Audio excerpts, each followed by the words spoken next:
Hello and welcome to all our listeners today. I'm Lucy Murphy, Business Development Officer at Shirley, and I'm really happy to be here today with Jean-Pierre Haug, Timo Hammer, Sophie Granledig, and Dominic Kinshell.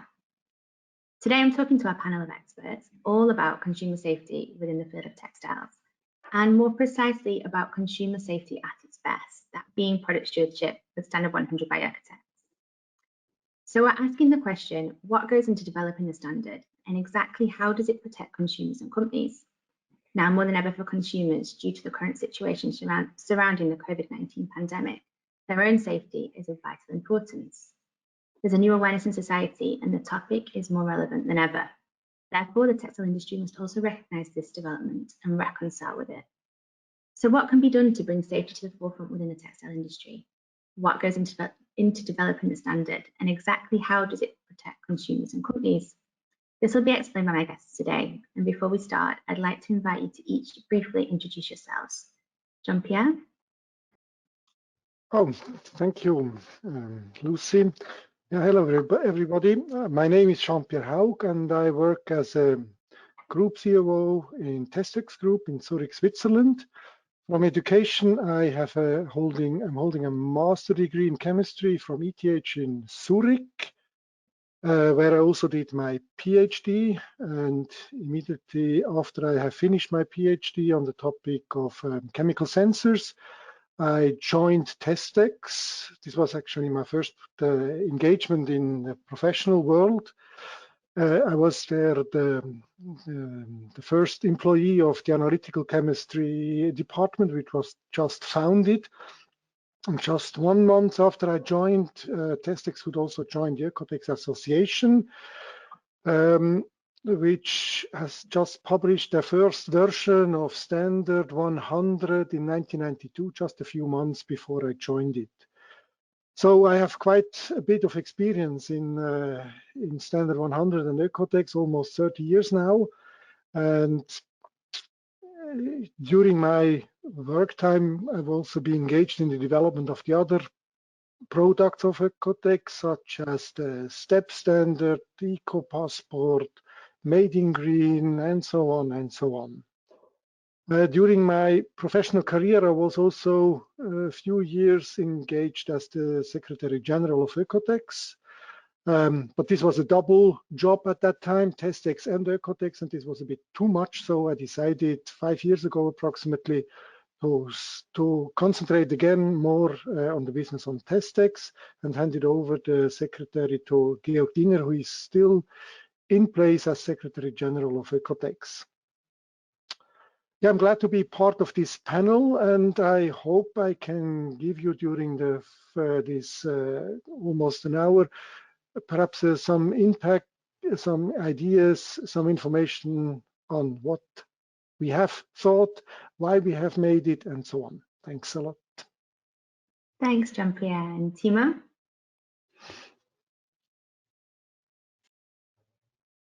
You're muted. Oh, Timo, I think we're going to need to use one of the defining phrases of our time. You're on mute.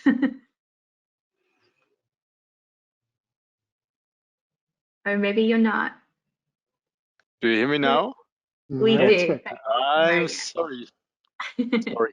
Hi, everybody. Some technical issues here. Yeah, my name is Timo Hammer. I'm CEO at Hohenstein, and I'm responsible for the area of life science and care. I'm a biologist by profession, and I'm also holding a economics degree. I've started to work in Hohenstein in 2009 in the research team, and in between I was about 2.5 years working for a medical device company. And in my department there are the disciplines microbiology, molecular biology, cell biology, combined with the topics of industrial laundry and the interaction of textiles with the skin, meaning comfort and clothing physiology. And I'm very happy to be part of this panel today. Thank you. Thanks, Timo. Sophie? Yes, hello. My name is Sofie Granlydig, and I work as a project manager at RISE, Research Institutes of Sweden. Main working area there is within the sustainable textiles, and focus is mainly on textile recycling. Two of my projects deals with transparency and traceability, based on digital information carriers, and try to get these involved to facilitate textile handling at end of life, or rather end of use phase. My background and main education is a master degree in chemical engineering at Chalmers University in Gothenburg. And I'm also happy to be part of this webinar. Wonderful, thanks Sophie. And finally, Dominic. Thank you. Also from my side, welcome everybody. I'm Dominic Kinschel. I'm the product manager for Standard 100 and the leather standard at OEKO-TEX in Zurich. And I joined OEKO-TEX in April last year. And before that, I completed a PhD in chemistry at the EPF Lausanne and the Paul Scherrer Institute, where I was working on ultrafast spectroscopy. And my current responsibilities at OEKO-TEX are the development and the improvement of the Standard 100 and the leather standard, and also some stakeholder projects and other project work. And yeah, I'm also very happy to be part of this webcast today, and I'm looking forward to the discussion. Thank you. Thanks, everybody. So if you have any questions today, please do raise them in the chat box, and we'll publish all the answers on the events page of our website in the coming days. So we're aware that product safety then is one of the challenging issues that should concern textile companies as well as manufacturers. And Standard 100 is, one of the world's most recognized labels within the textile industry. I'd therefore like to talk to Jean-Pierre from TestX about the development of that label. Yeah, thank you, Lucy.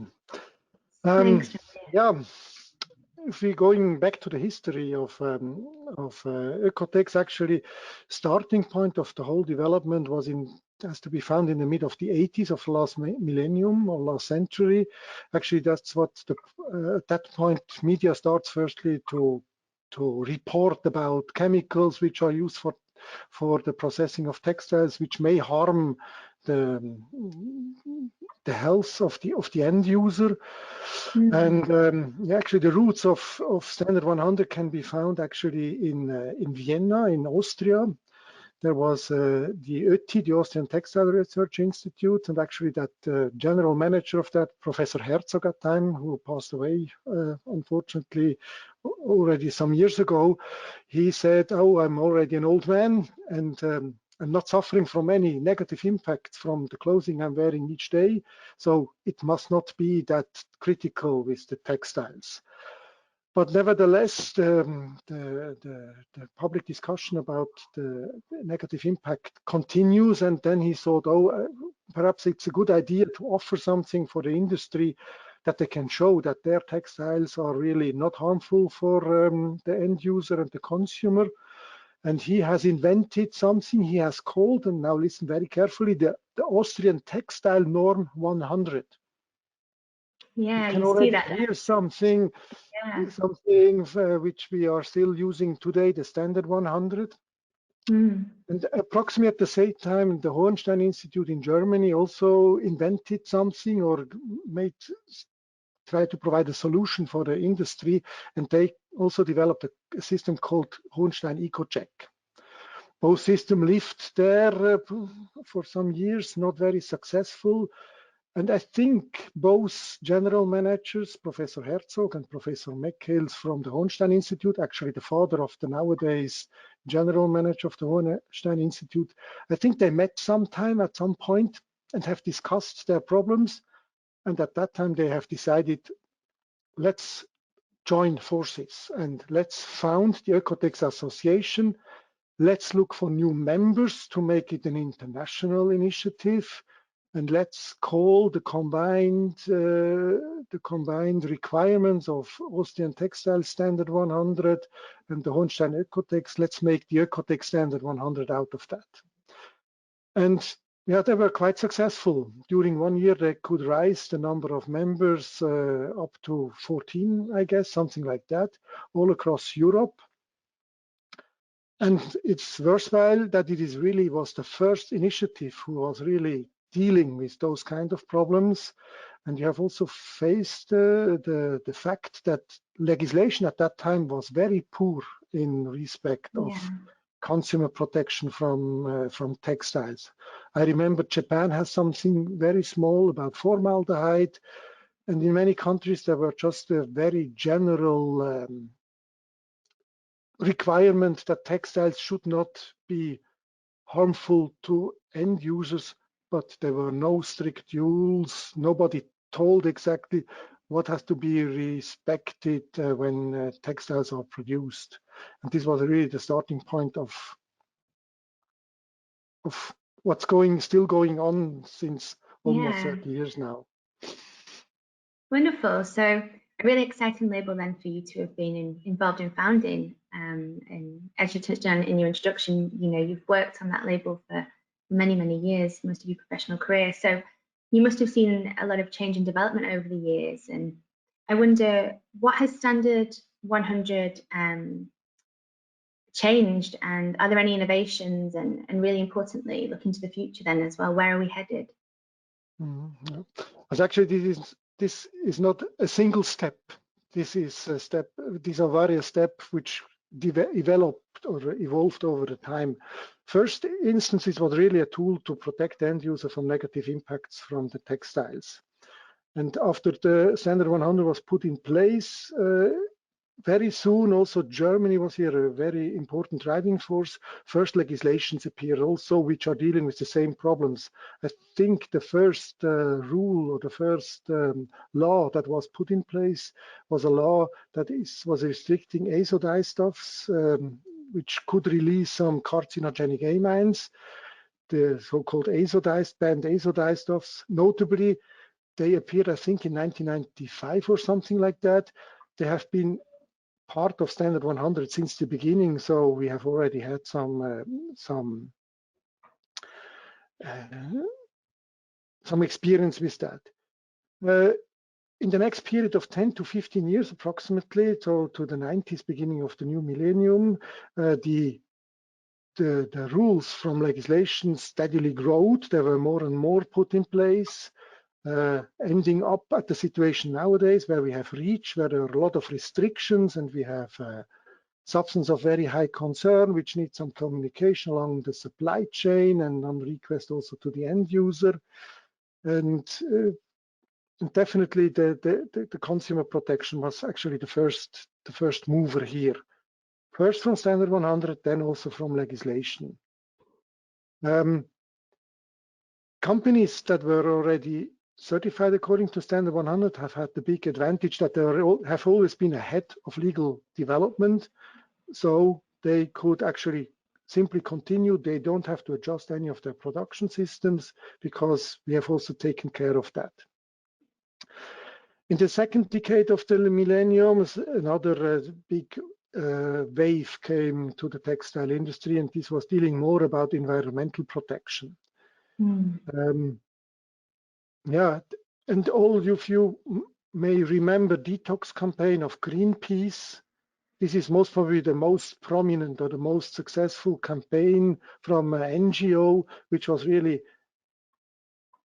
caring about what's going on with the textiles and so on.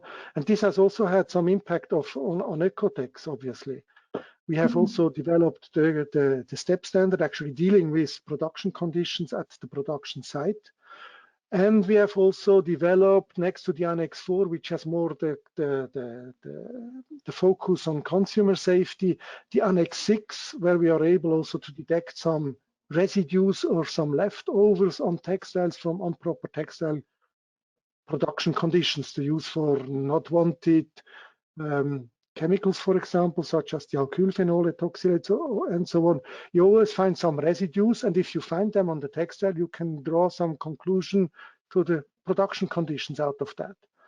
And this is also something we are really following heavily at this moment still.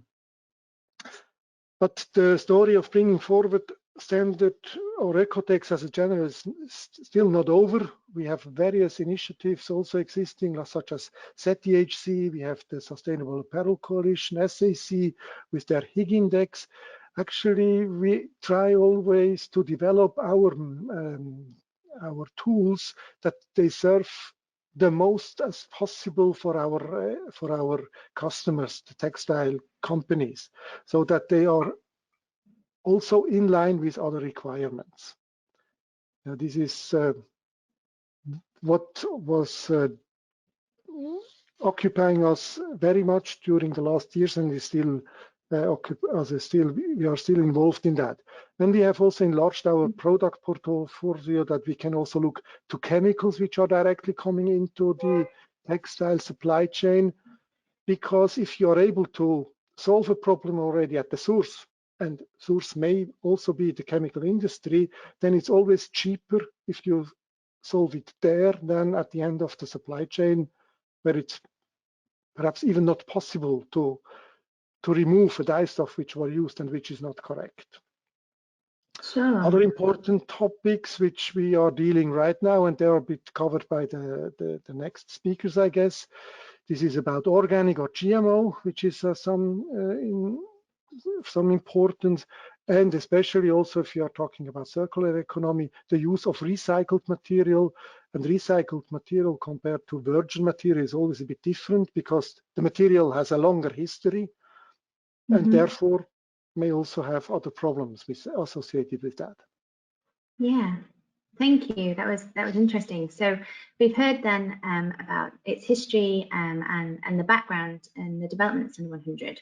It would be really good to know how exactly Standard 100 protects consumers and companies. Okay, yeah, an important question. I think the core of Standard 100 is definitely lab testing. Lab testing for Standard 100 are carried out on a regular basis, at least once a year.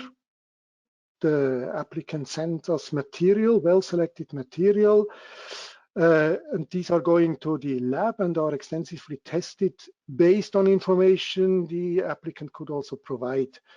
Actually, we try to avoid double testing. So if an applicant uses pre-certified materials, meaning materials which have been certified already by the previous production steps, we do not repeat these tests, and this may lower the cost significantly.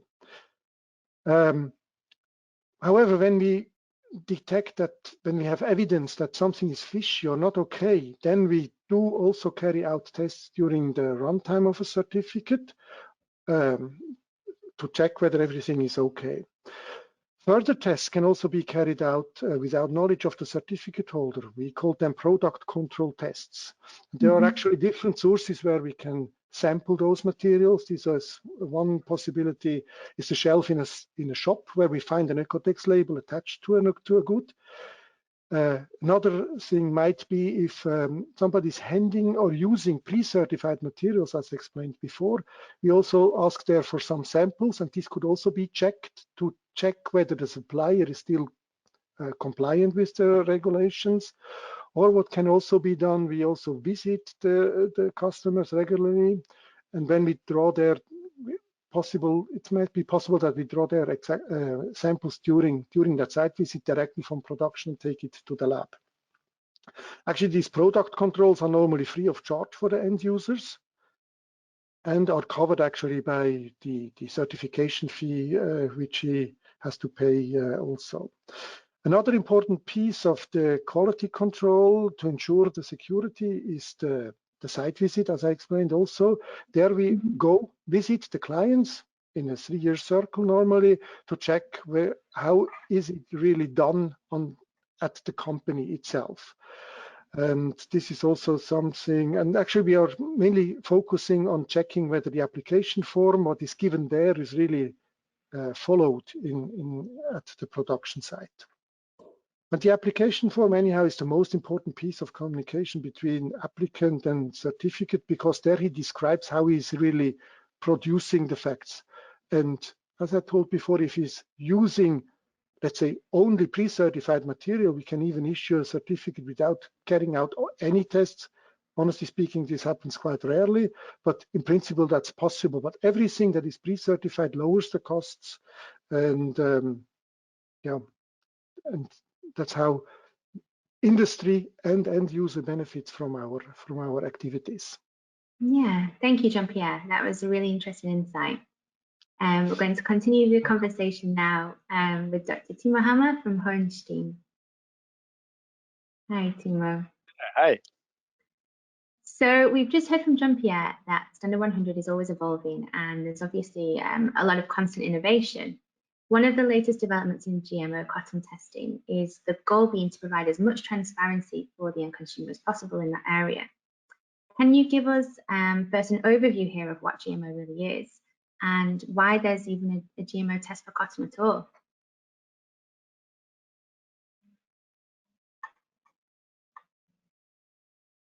I think, Timo, you might be back on mute. Maybe it's a technical difficulty. I know you maybe aren't on mute. Okay, do you hear me now?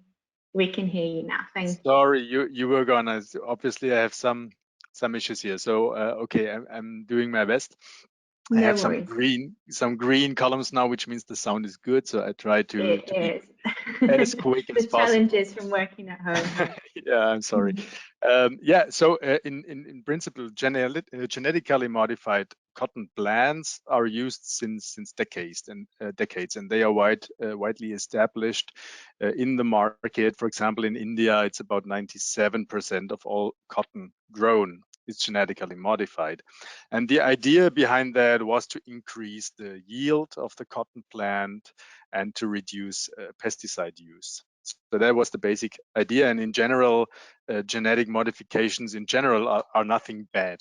But with a high demand for organic cotton, increasing the last years, and the fact that GMO cotton cannot be organic, the end consumer wants to have full transparency that organic cotton is free of GMO.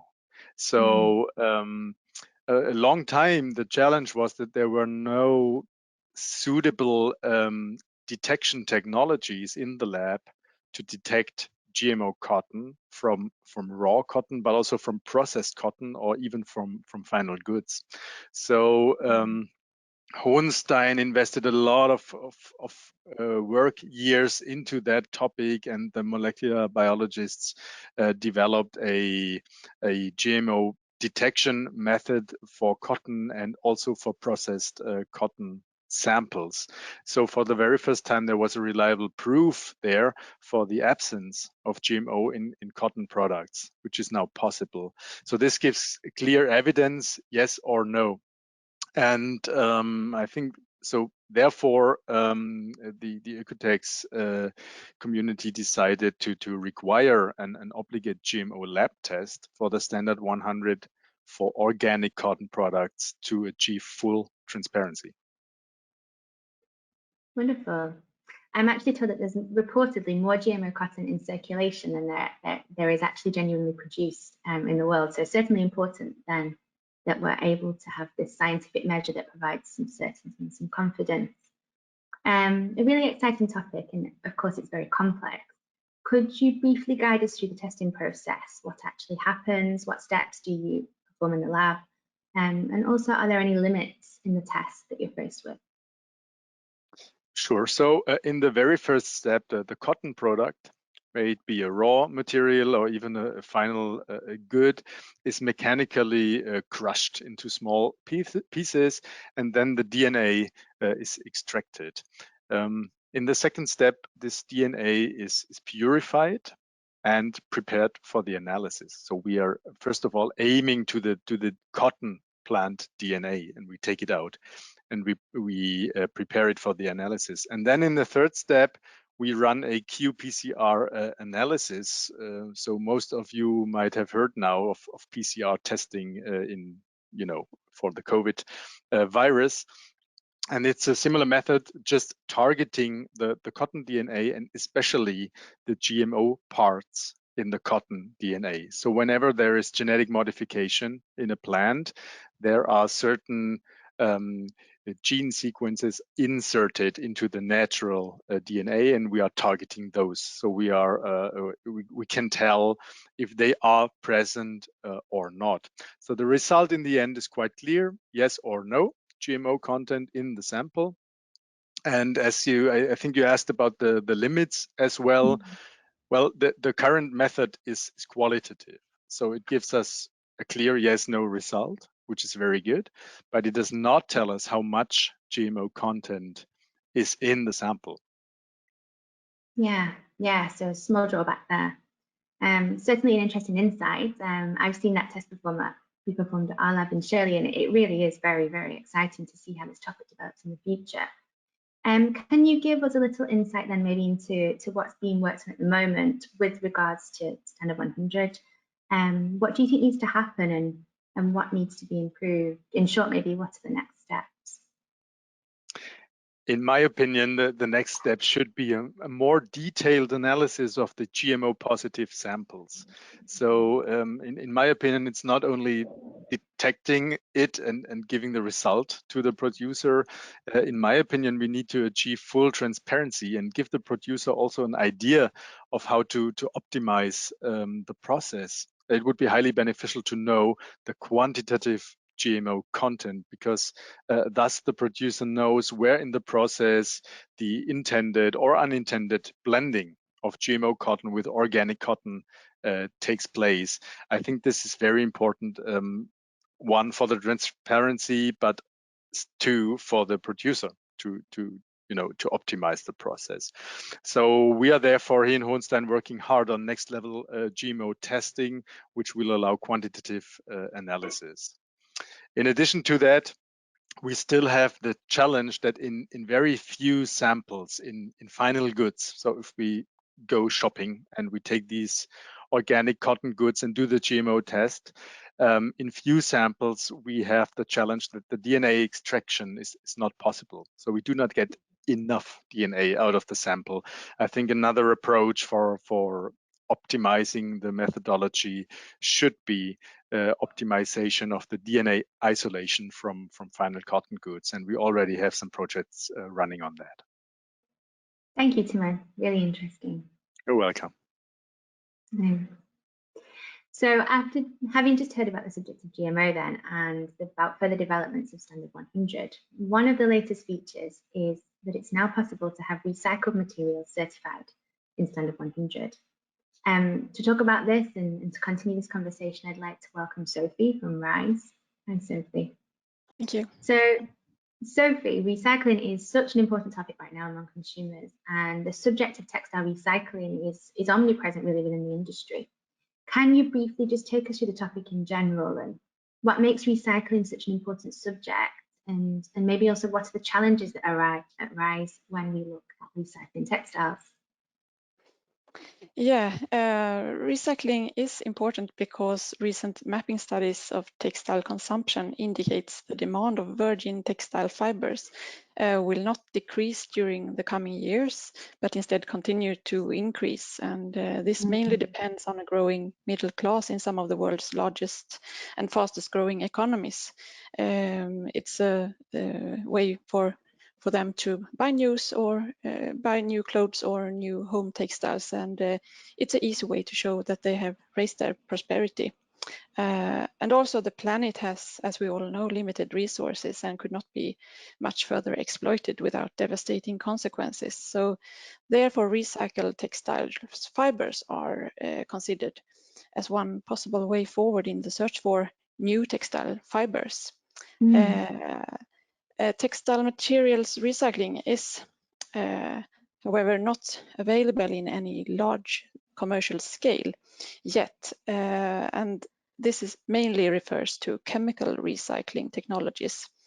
There are many companies that have put and still put a lot of effort into their research and development of new chemical recycling technologies.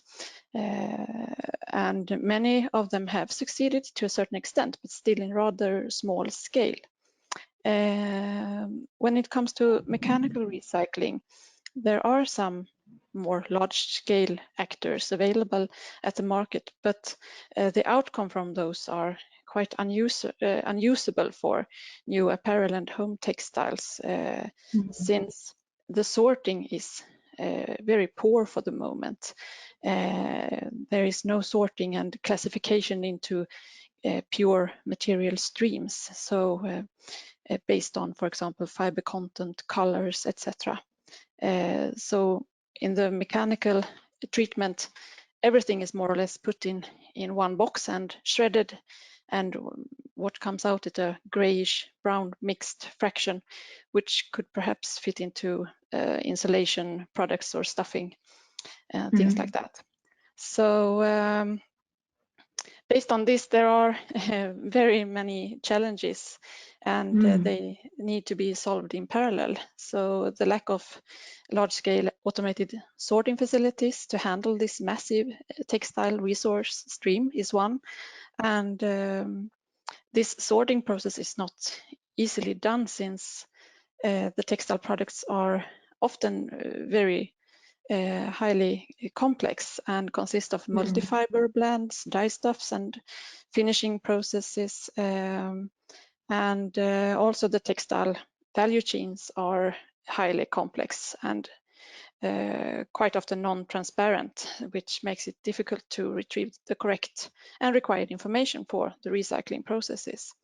So when it comes to chemical recycling, it is very important to know what fiber type it is and what dye stuffs has been used, and also what chemicals, finishing agents, and etc. that could be found in the products. And researchers struggle with the development of decolorization of fibers to produce pure fibers, pure recycled fibers. And regarding the mechanical recycling, it is very important that there is a proper sorting process in place to give more distinct categories and like color fractions and separated fiber types to get a higher value of the recycled materials, and also preventing a risk of spreading hazardous chemical substances that could be present in the products. And also there is still yet systems for textile collection in a sufficiently established way, and people needs to be encouraged by authorities to hand in their clothes for textile sorting and recycling and reuse, of course, and not put them away in the garbage bin. Yeah, sure. So how did you manage then to integrate recycling into Standard 100? How was that certification process handled? Could you take us briefly through the technical part here? Yeah, I'll try to do that. There were several challenging issues to consider making it possible to include recycled materials. And first of all, it was agreed that special requirements and rules had to be applied, and examples of questions that rise were: how do we classify where the recycled materials origin from? Which kind of recycled materials can we include? And how should the test schemes be set up? Should there be a separate certificate, or should the recycled part be included in an ordinary certificate? In the end, some ground rules were decided for the term recycled to be mentioned on the certificate. At least 20% of the content must be recycled, so materials or articles with less than 20% cannot be certified for the moment. A separate certificate must also be issued for recycled materials or articles. And also to consider was the recycled material can originate from two basic sources: pre-consumer waste and post-consumer waste. And post-consumer waste can only be certified according to class 2, 3, and 4. And this excludes materials originating from recycled PET bottles, which can be certified according to all 4 classes. The kind of recycled materials that are accepted for certification are materials and fibers from animal-based, cellulosic-based, and synthetic origin. And for the certification process regarding recycled material, the application form has been supplemented with additional questions for the client to answer. So the client also must supply a list with information regarding the recycled materials used. These additional questions in the application form is about the provenience of the recycled materials, how much it is, the percentage of recycled materials used, and if the material is purchased with or without certificate. If the recycled material is produced in-house, it should be stated if chemical or mechanical recycling has been performed. The sample plan and test frequency vary from very similar to certification of ordinary materials to extended sampling plans and test frequency, depending on source material and if a certificate could be supplied. So an example, this is sample plan and test frequency for materials made of uncertified recycled cellulosic material is extended compared to uncertified recycled materials made of PET bottles. So finally, in addition to the regulations of how a regular scope should be written on a certificate, there are also special rules of how recycled materials should be described. Yeah, thanks, Sophie. We as consumers, we have a notion that recycling is really one of the defining issues of our time. And I'd love to have a brief outlook from you. What do you think about the future of textile recycling, and how will that develop, and what might still be necessary in the long term from a more technical point of view? As I said earlier, the textile recycling area really needs to develop at many borders simultaneously. And it's a little bit to solve the question about what came first, the hen or the egg. But authorities have woken up, and the EU Commission has now stated that all EU member states ought to collect and prepare textiles for either reuse or recycling no later than 1st of January 2025. So hopefully we can expect that the area will develop and expand rather quickly over the coming years. Personally, I wouldn't be surprised if development happens locally, where take-back systems can supply national sorting facilities with textiles, and they in turn would be able to supply nearby located textile recycling plants.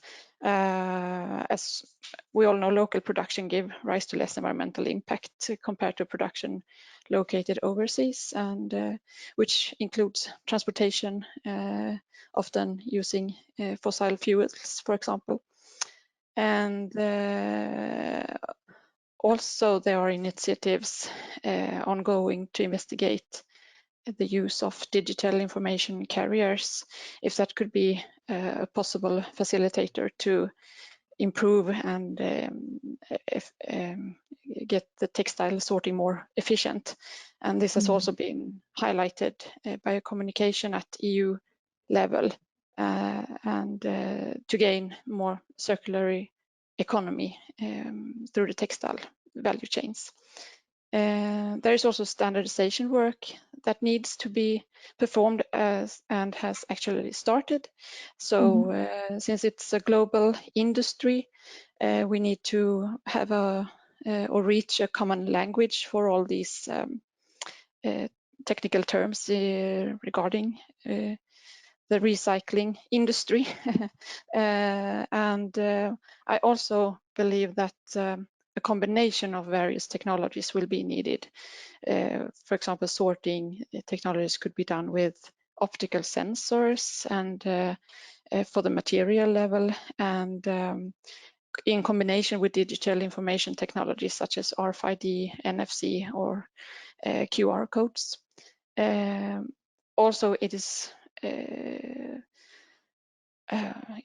very important to see the development of new business models where textile products could be kept longer in the use phase and also maintain a higher second-hand value, since life cycle assessments have revealed that there are considerable environmental impact to save, since approximately 80% of the environmental impact arises from the production phase. So there's much to save there. And finally, I can just mention that there are things to do in every step along the supply chain, and designers have an important role to play in the future to consider recycling aspects regarding material selection and the product construction to make them more easily recyclable. And also the consumption. The consumers needs to be more conscious and aware. Yeah. Thank you, Sophie. It'll be certainly very interesting to see what happens in the field of textile recycling. Yeah. So finally, we'll hear from Dominic Kinchel, who works with Standard 100 on a daily basis at OEKO-TEX. Hi, Dominic. So in summary, we can say that Standard 100 can be seen as kind of a quality assurance certificate.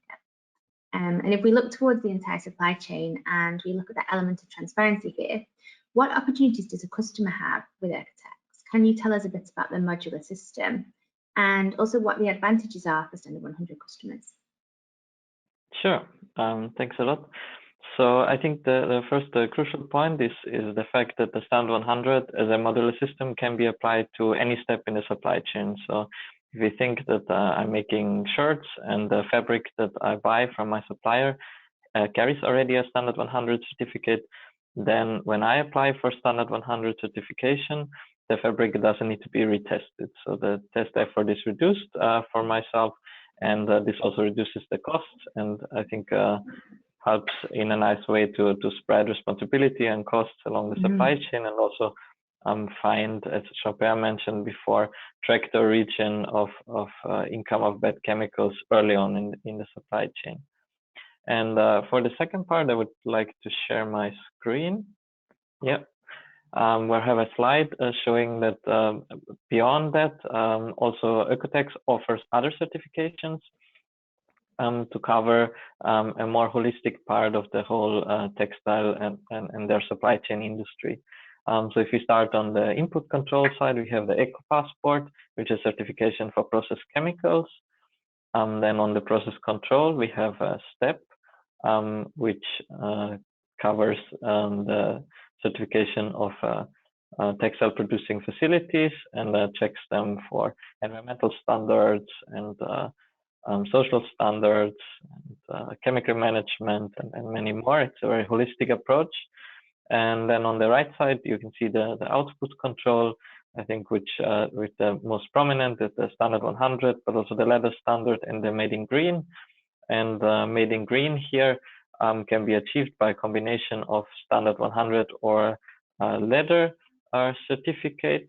So let's just show you exactly, in a combination with STEP certified facilities. If more than if all wet processing facilities which produce parts of more than 5% in weight are STEP certified, then the final article can gain this Made in Green product label with this hang tag that you can see here, that the consumers can then scan the QR code or enter the label number on our OEKO-TEX label check, and it brings this very nice extra feature of transparency and traceability to the article, where the consumer can really get some additional information about the certified article, but also an overview over the whole supply chain of the article. So where was it made, where is it sold, and all the steps on the way.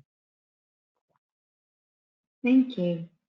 And due to the situation at present with the COVID-19 pandemic being unprecedented, it's obviously come with so many obstacles. How has OEKO-TEX adapted to the situation here, and can you report on the virtual audit and how they're currently running? Yeah, so So I think the pandemic definitely is a challenge for all of us, and we at OEKO-TEX, of course, trying the best to support our customers and indirectly also the end consumers.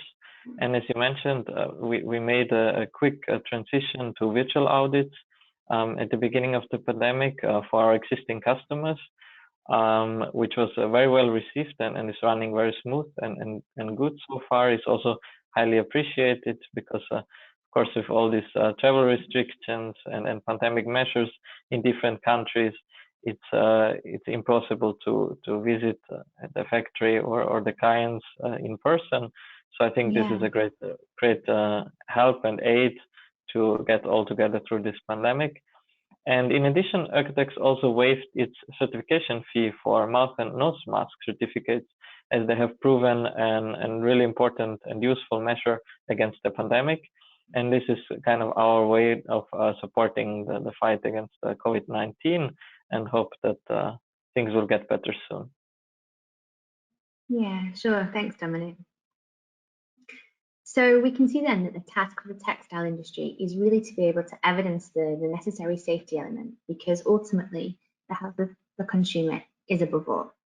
Textile companies and manufacturers are becoming increasingly aware of this fact, and ultimately it's a matter of ensuring validity as well as transparency in order to guarantee safety. We've seen today how it's possible and what potential there still remains. To conclude, I'd like to ask each of the panel one more question. And I'd like you to answer this in turn. What is the single convincing argument for you to use Standard 100 by OEKO-TEX? Jean-Pierre? Yeah, Lucy, thank you. I'm absolutely convinced that OEKO-TEX Standard 100 is actually offers by far a very cost-effective manner to show that textile goods are free of harmful substances, especially if the certification is set up in a clever manner, meaning that we are using pre-certified materials, eco-passport certified chemicals, and so on. If you look at the isolated costs for a certificate, it might be perhaps might be interpreted as a bit high for just a single piece of paper and a single report. But if you compare these costs, for example, to individual testing on each and every supplied materials, then the costs are really on a low level. And don't forget, the certificate is valid for a whole year and not just for one shipment in general. And actually also the high number of reoccurring certifications that demonstrate this in a quite impressive manner. I know that we have customers which are with us and have their certificates running since more than 20 years now. And even the total number is still increasing despite COVID-19. Honestly speaking, we have had a small decline in number of certificates in the first half of the last year, but this is over now. We are currently certifying much more than 22 certificates, applying much more than 22 certificates each year on a yearly basis, and this is really impressive, I think, and demonstrates that we are a valuable tool for the textile industry. Sure, thanks, Jean-Pierre. Timo? Yeah, I think the network of expertise behind the Standard 100 is huge. So all the experts from the different institutes, they combine their knowledge. So the standard also constantly evolves in order to provide the level of transparency the end consumer requires. So that's for me the one convincing argument, all this knowledge packed together in the standard. Yeah, definitely. And Sophie? Yeah, I believe the certification according to OEKO-TEX Standard 100 provides security for both producers and consumers through the entire value chain, and also provides security for personnel in stores and at textile sorting facilities who all handle the products throughout their lifetime and perhaps also quite frequently.